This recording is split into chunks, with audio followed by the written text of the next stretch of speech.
Hello বন্ধুরা, আজ লাঞ্চে বানিয়েছিলাম ফুলকপি আলু দিয়ে রুই মাছের ঝোল, আর সেইটাই আপনাদের সাথে শেয়ার করলাম। এখানে আমি 5 পিস রুই মাছ নিয়েছি।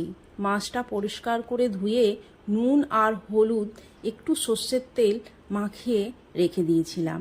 এখানে মিডিয়াম সাইজের একটা ফুলকপি আর 3টি আলু এইভাবে কেটে ধুয়ে নিয়েছি। 2টি টমেটো এইভাবে কেটে নিয়েছি আর 2টি পেঁয়াজ কুচি করে রেখেছি। এবার গ্যাসের মধ্যে কড়াই বসিয়ে সর্ষের তেল দিয়ে দেবো। তেলটা গরম হলে মাছগুলো দিয়ে ভালো করে ভেজে তুলে রাখবো। এবার এই তেলের মধ্যেই আলু আর ফুলকপি অল্প নুন আর হলুদ দিয়ে ভালো করে ভেজে তুলে রাখবো।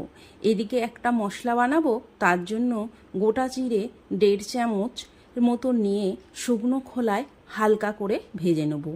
এবার মিক্সির জারে 4টি শুকনো লঙ্কা, ভাজা জিরে আর 1.5 ইঞ্চির মতন আদা দিয়ে মিক্সিতে পেস্ট করে নেব।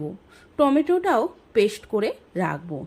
এবার কড়াইয়ে আর একটু সর্ষের তেল দিয়ে 1/2 চামচ কালো জিরে দিয়ে পেঁয়াজ কুচানোটা দিয়ে ভেজে নেব।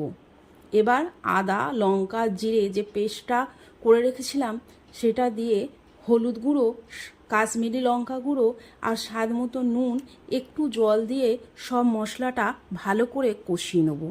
কষানো হয়ে গেছে, এবার টমেটো পেস্টটা দিয়ে আবার একটু মশলাটা কষিয়ে নেব, যাতে টমেটোর কাঁচা গন্ধটা কেটে যায়।